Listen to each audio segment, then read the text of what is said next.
This video, we will discuss the high mortality rate of black mothers and black babies during pregnancy, during delivery, and after childbirth. It's about time to take care of your health naturally.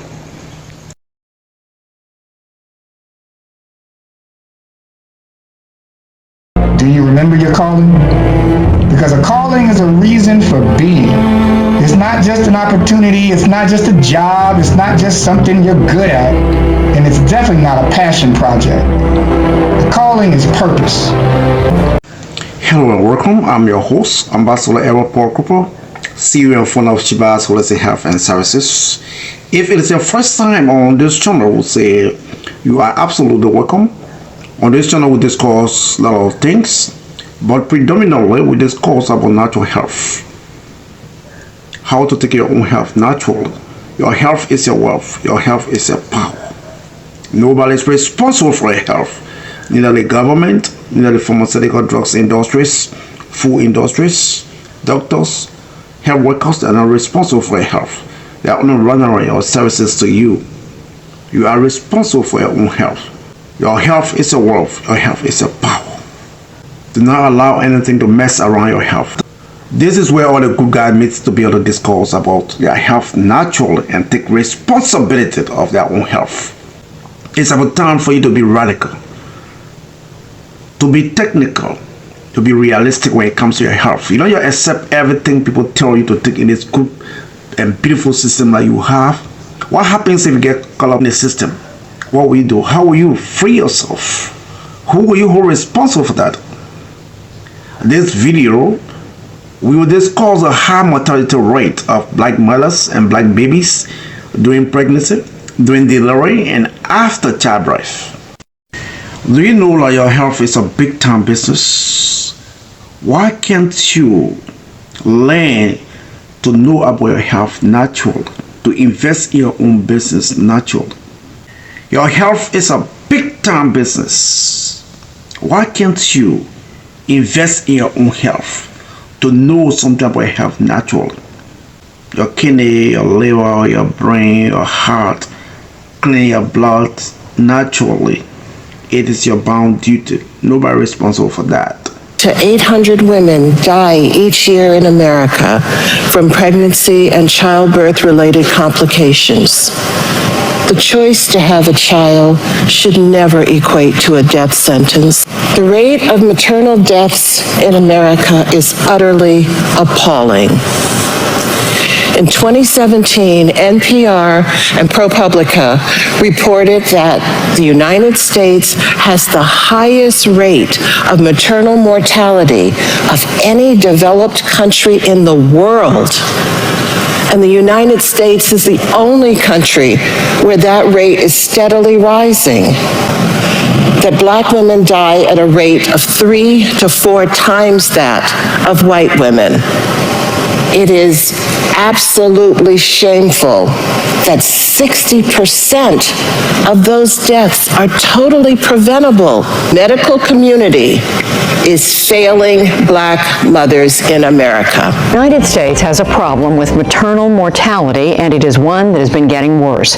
The U.S. is one of only 13 countries where the death rate is worse now than it was 25 years ago, and among the worst of the wealthiest countries in the world. Between 700 and 900 American women die each year from problems related to pregnancy, childbirth, or complications, up to a year later. There are as many as 50,000 cases annually where women face dangerous and even life-threatening situations. This looks at why it is dramatically worse among African American women. It's the focus of this week's segment, The Leading Edge. The statistics are stunning. Black infants are more than twice as likely to die than white infants, a racial disparity that's wider today than in 1850, 15 years before the end of slavery. And black women are 3 to 4 times as likely to die from pregnancy pregnancy-related causes than white women. For a closer look, less educated women are more likely to have negative outcomes. But then last year, we all heard the story of Serena Williams, right, who had her own very serious complications during her delivery, and she shared them very publicly. That turned the conversation on its head. Is that kind of experience more common than previously thought? Education level was. Here we are looking at Serena Williams in particular, who was the world's, best athlete. She definitely has support. She's definitely not dealing with, economic issues, and she still was dealing with the fact that she almost lost her life after giving birth. The story of empathy, so you could really understand what women go through during pregnancy and childbirth. And her baby died, and she almost died in 2016 from preeclampsia, and that is high blood pressure during pregnancy. That an educated black woman has a higher chance of her baby dying than a white woman with an 8th grade education. I think that what we have to do is change the medical system. Something is deeply embedded, I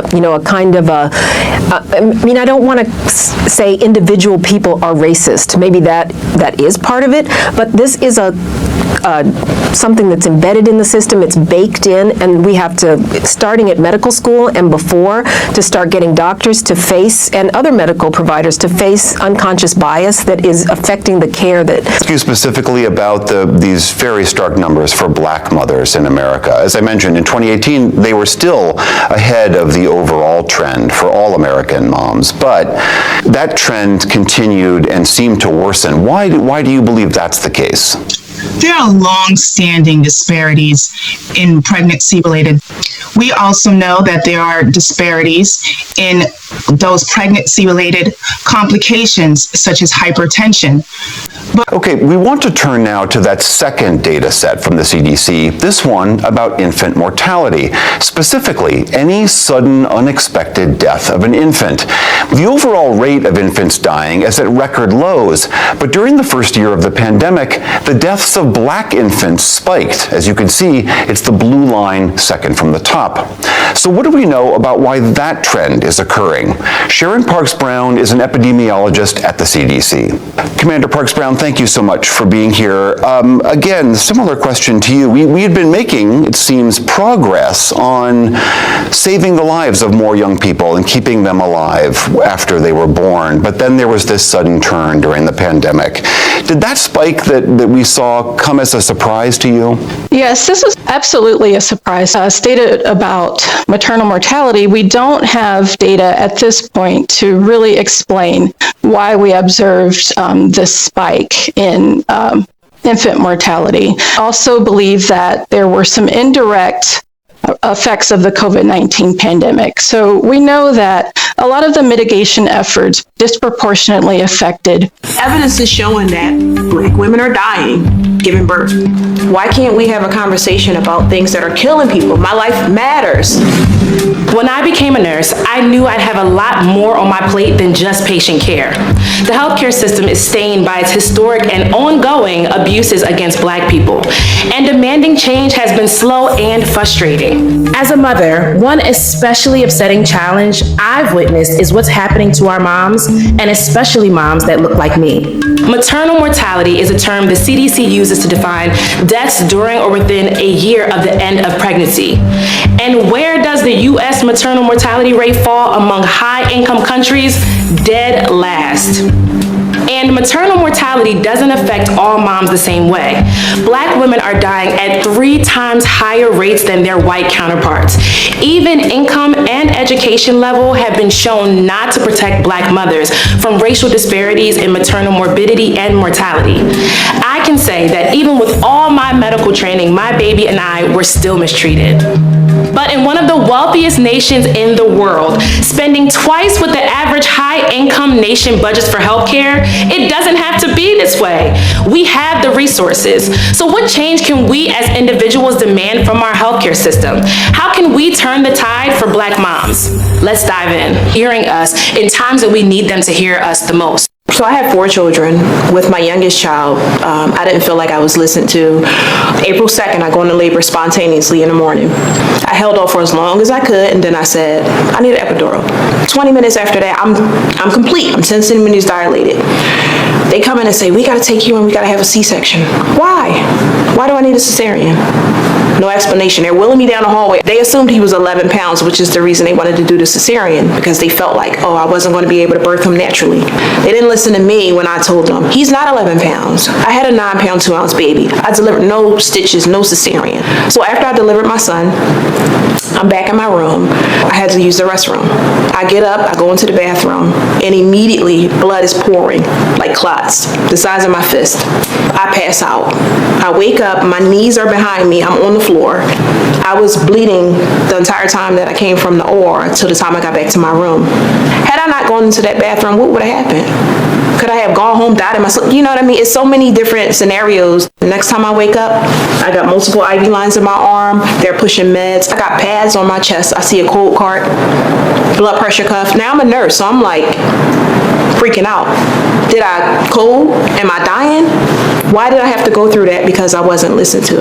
I was told that I needed a stitch to my cervix because of the way I pushed. I pushed that way because you took me into an OR and you made me fearful. I felt like I'm not stopping to push. I'm just going to push this baby out, or else they're going to cut me and give me a C-section.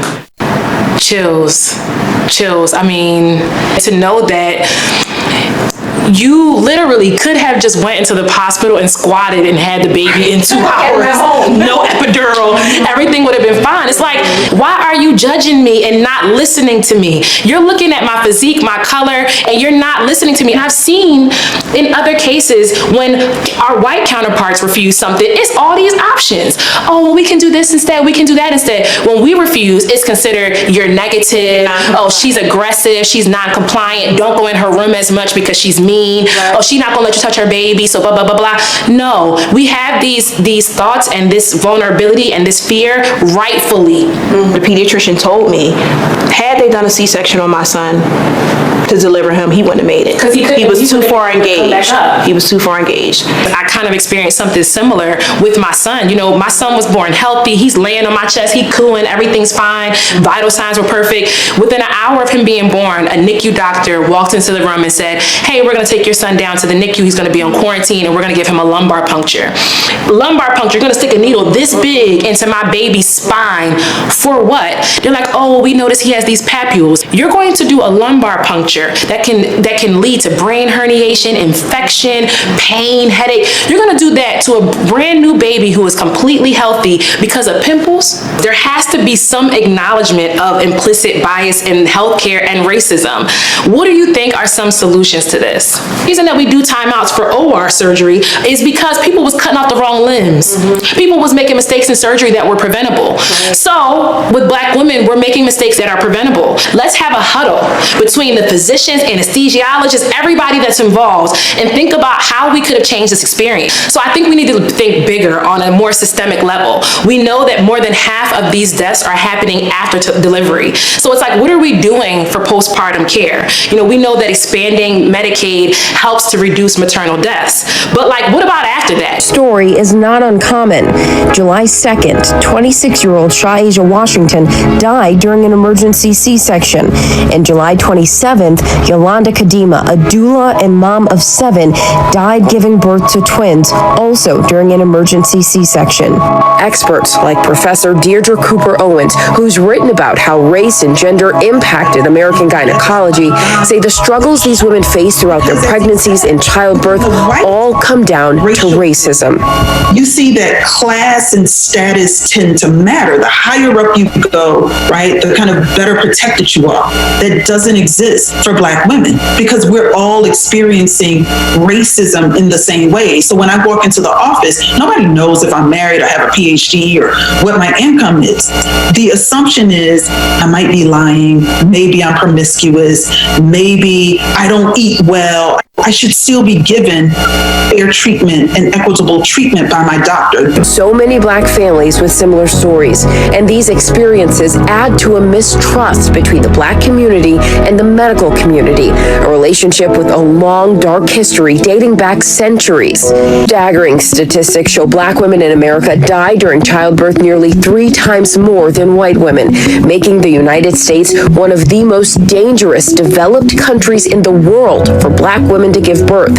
And doctors say the issue for mothers extends through pregnancy and postpartum, and also impact Black babies, who are more than twice as likely to die than white babies. Patients like Charles Johnson's wife, Kira. She died unexpectedly after the birth of their second son in 2016, and Charles says her death was 100% preventable. For was supposed to be a routine scheduled C-section at our doctor's recommendation, and on what we expected to be the happiest day of our lives, and really walked into an absolute nightmare.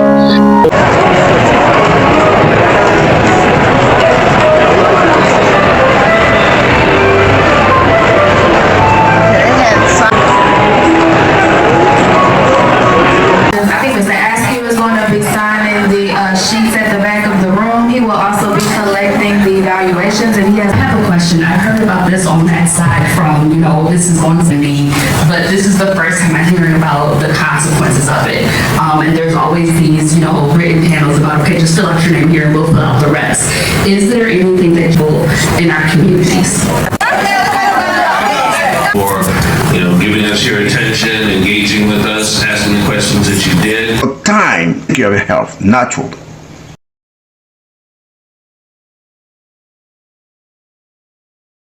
People reach you success. Our life, people reach you success.